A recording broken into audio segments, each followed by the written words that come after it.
Hey everyone, welcome to The Draw. On today's episode we'll be talking about how to make a basic deck. Let's play. This video assumes you have watched the other tutorials about how to play Magic the Gathering and that you are intimate with the rules and how the game works. If you need to catch up, click on the links below in the description for additional help. One of the first things you want to decide when making a Magic the Gathering deck is whether you are going to be an aggressive, control, or combo deck.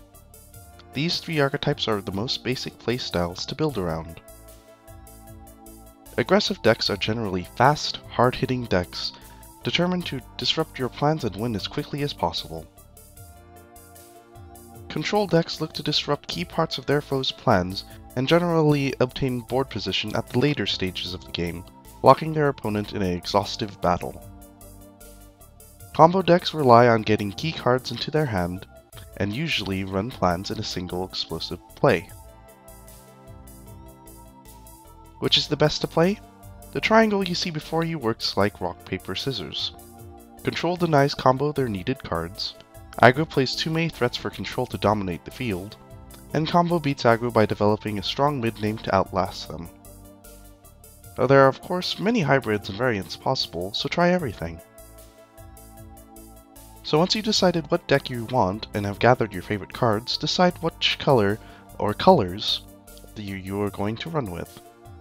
Figure out what cards you want to use to help win you the game in those colors, and start with the basic rules to building up your deck. In general, you want a third of your 60 card deck to be lands. If you find yourself unable to cast your game winners when you need them, you might want to go with more land, about 24 to 26.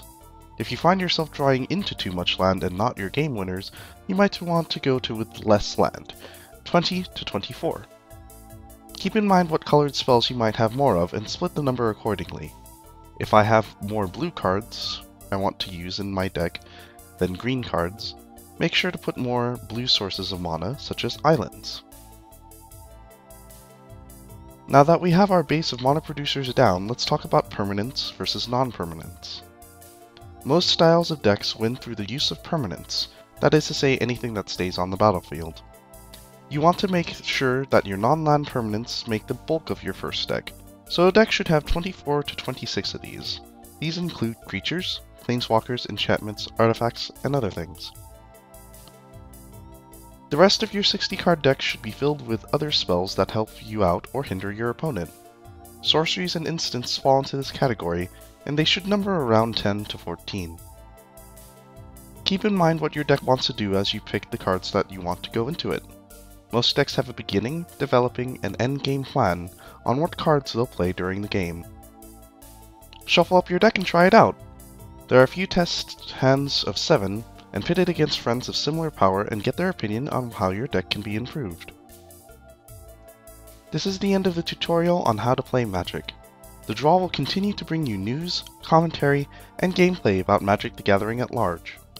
Until then, this is MTG Fan, and we'll see you next time on The Draw.